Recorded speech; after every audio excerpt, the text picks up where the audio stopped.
There is no denying that Klaus the robot in Mauer Der Toten is one of the best parts of the map, injecting some much needed personality into the Cold War zombies universe. And whilst many of you have slayed many zombies with Klaus, you've been curious as to how Klaus came to be. What is his backstory, why is he in the map, and where can he go from here? Well, in this video, we're going to dive into the full backstory and dark storylines surrounding Klaus. Make yourself comfy, get yourself a drink, my personal choice being G Fuel, and you can get 10% off anything on the site with code Dalek in the link below. Starting from the very beginning, we need to explain why Klaus ended up in Berlin.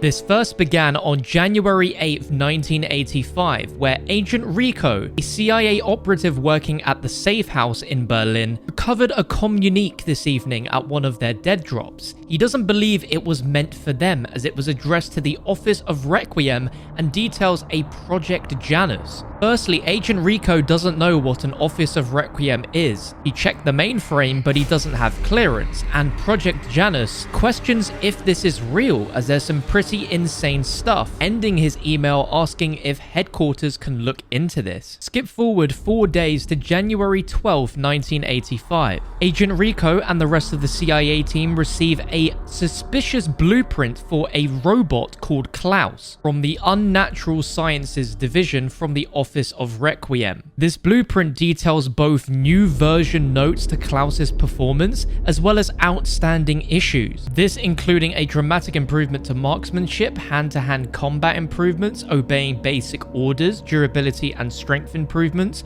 and core hardware less resistant to mods and system updates. But Klaus still has outstanding issues, being highly irritable, lashing out violently if provoked, mood swings, train of thought verging on existential crisis, and no concept of human fragility. In the bottom left of the blueprint, you can see the approved by name has been redacted, and on the top right, the agents have written who sent this to us. Well, this all starts to make sense as the following day, January 13th, Dr. Elizabeth Gray sends a memorandum for Carver, Strauss, and Weaver with the subject header, "Where's my robot?" She begins by saying she's not angry, but she may be disappointed and wants to know who took Klaus and why. She explains that when the director of Requiem tasked her with this project, one thing was clear, that she could take whatever time was needed to make sure she got it right. Her main work was focused on improving its central processing unit and was promised 6 more weeks of research and development.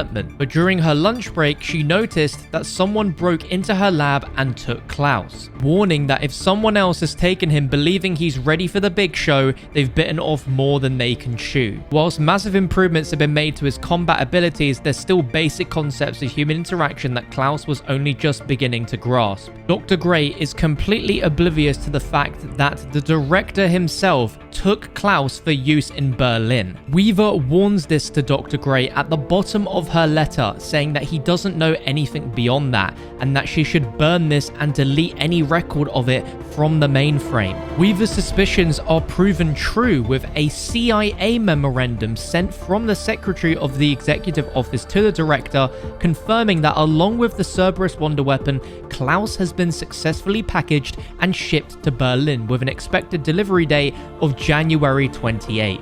This is all done behind the backs of Requiem for a reason we will soon understand in this video. Moving forward to January 28th, a day after the delivery of Klaus at the CIA safe house in Berlin, and a horrific accident involving Klaus occurred. This is what happened from the perspective of Agent Jack. Okay, this is a weird one.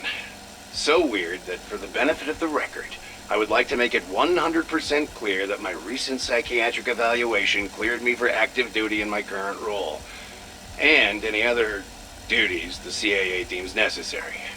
So, with that said, let me lay it all out on the table. The robot, the f***ing robot, the one we didn't even ask for, is a stone-cold lunatic. Wait, let me make it more clear. He's a psychotic murderer. Let me backtrack a little. We took delivery of the unit with little or no indication of its purpose.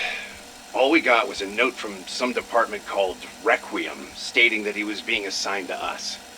None of us knew what the f*** was going on, but we followed the directives, sat the thing down, and plugged the into an outlet. Nothing. It didn't even start blinking or light up. Agent Bedard laughed the whole time, saying this was another bullshit waste of government funding. He even drew a mustache on the robot's face. And we were all laughing about it when we went to bed. We weren't laughing the next morning. Bedard was dead. Strangled. No word from HQ on what to do, so we unplugged the damn thing and hoped that was the end of it. It wasn't. Next morning, Agent James was just as dead as Bedard. So I chained that robot to his charging chair and removed his damn hands. I just pray that's the end of it.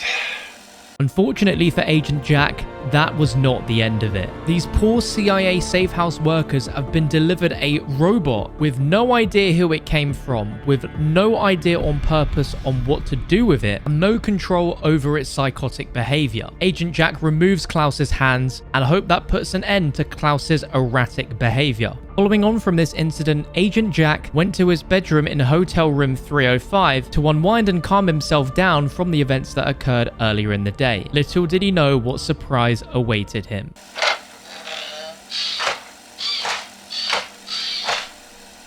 Agent Jack. What the fuck? Klaus. I was wondering if you could give me a hand? Well, both hands. My hands. What the f*** are you doing, Klaus? Agent Rico, the bastard's on the move again! Here they are. I won't ask why you took them away. I am sure you had your reasons. Reattaching your hands when you have no hands is not exactly easy. Rico! God damn it, Jack. You pissed the bed again? That metal turned to my room! Hello, Agent Rico. May I ask why you are carrying that baseball bat? Do you want to assist in the killing of Agent Jack? What the fuck? Oh. Honestly, I think I can do it myself. Son of a bitch! Get your hands off! Let him go!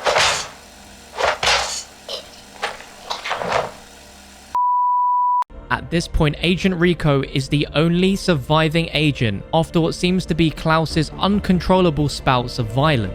Damn. That was a night. And not a good one. 3 agents dead in as many days. Bedard, James, then Jack. Jack was the worst. I saw it happen. I saw that soulless, shiny choke the life from him. I hit him with a baseball bat repeatedly, but he just wouldn't stop. He even kept going for a bit after the battery popped out of his stupid metal head. As I said, I dragged his metal ass back to the chair and chained him up again. Then I threw the battery as far into no man's land as I could, which was pretty far. Jack always said I was a better pitcher than a hitter. Aside from the agents the damn robot murdered, Agent Jones got himself wasted trying to deliver the nuke. So it's just me now. The rest of the station staff are gone. For good. Guess it's all on me. Like I said already.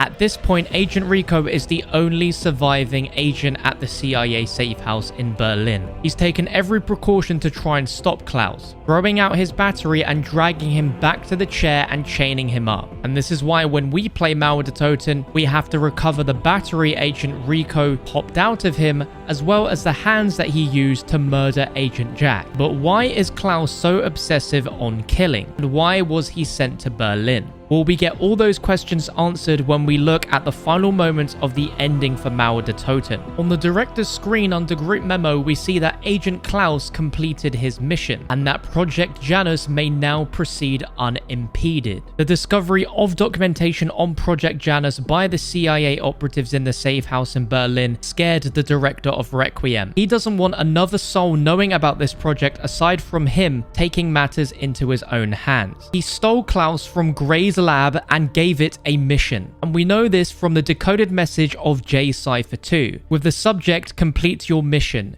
You have your orders. The security of Project Janus is your top priority. Contain this situation. Find and destroy the intercepted communique, then tie up all loose ends. We cannot allow this to get out. The director abused Dr. Gray's trust with him in the creation of this robot to turn it into a murder-killing machine, purposely sending it to Berlin to murder all the CIA operatives, making sure that nothing is known about Project Janus. That is the true meaning behind the line Agent Klaus completed his mission in the group memo. Whether anyone in Requiem likes it or not, Klaus is under the command of the director. But let's not forget Klaus's sacrifice at the end of the Easter egg. I suppose this is the real reason why I'm here. Oh, as it is important to feel needed.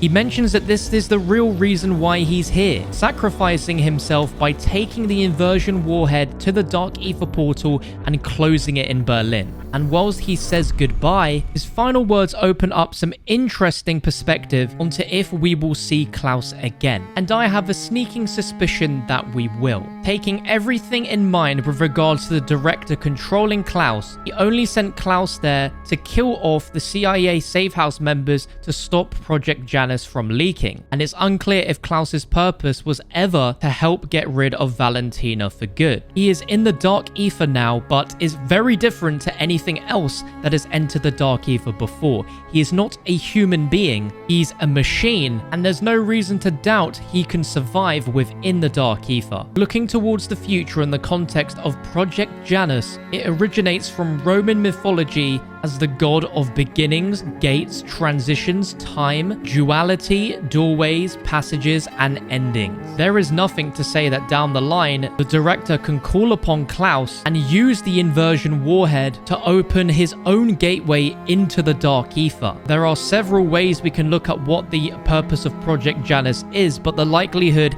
is that it's going to be some sort of gateway the director can use to easily travel across from our reality to the Dark Ether and vice versa. The only other thing we know about this project is that it requires a great deal of Requiem's Ethereum reserves thanks to a J cipher, with Dr. Strauss being informed that half of all future Ethereum harvests recovered from his extraction rockets are diverted to Project Janus, and Klaus may be the secret key that the director is going to use to light the fuse for this project. Essentially meaning that we could see Klaus return in the future, but as we've learned from his backstory today, he has been programmed to do some evil things. I hope you guys enjoyed this video. If you did, let me know in the comments below. If you want to see more videos like this, then like the video, as it helps the YouTube algorithm push this video to more people who would be interested. And if there is anything else in Mauer Der Toten storyline wise you want explained, or even the entire Cold War zombie storyline explained up until this point, let me know in the comments below. You can check another one of my previous videos on your screen now, click it, and I'll be with you in just a few moments.